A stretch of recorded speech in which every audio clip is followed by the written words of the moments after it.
Kinematics described how things move. Dynamics asks the deeper question, why? The answer is force.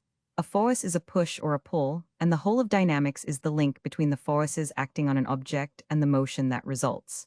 Three laws, written by Newton, capture all of it. This unit is Newton's three laws and what flows from them. The famous F equals ma, the idea of momentum and why it is always conserved in a collision, and the everyday forces of weight and friction.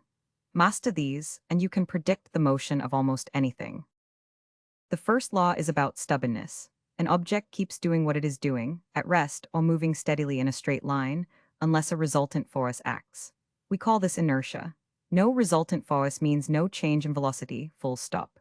A spacecraft coasting between stars needs no engine to keep going. The second law is the engine room. A resultant force produces an acceleration in the same direction, and the bigger the mass, the smaller that acceleration. The third law completes the picture. Every force comes in a pair, equal and opposite, acting on two different objects. You push the wall pushes you. The second law gives the single most used equation in mechanics. Resultant force equals mass times acceleration. The word resultant is everything. You must first add up all the forces as vectors, then it is that net force, not any single one, that sets the acceleration. Draw every force, find the resultant, divide by mass. More deeply, force is the rate of change of momentum. When mass is constant, that reduces to the familiar F equals ma. But the momentum form is the truer one, and it is what lets us handle situations where mass itself changes, like a rocket burning fuel. Same law, written in its most general form. Momentum is mass times velocity, a vector that measures how hard something is to stop. Its great power is conservation. In any collision or explosion, with no external force, the total momentum before equals the total momentum after. Add up mass times velocity for everything before, and it must match the total afterwards. Collisions come in two kinds. In an elastic collision, kinetic energy is also conserved, like ideal snooker balls. In an inelastic collision, the objects often stick together and some kinetic energy is lost, turned into heat and sound. But momentum is conserved in both. Energy can vanish, momentum never does. Two everyday forces appear in nearly every problem. Weight is the pull of gravity, mass times g, always pointing straight down. Do not confuse it with mass.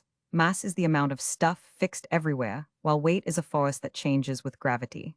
On the moon, your mass is the same, but your weight is far less.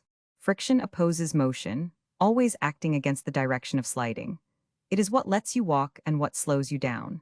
In real problems, we often meet it as drag through air or water, which grows with speed until it balances the driving force and the object stops accelerating. That balance point is called the terminal velocity. Here is the whole unit as one poster.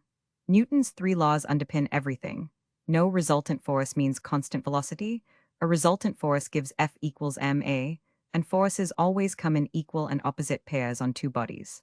The resultant force is what matters, so always sum the forces first.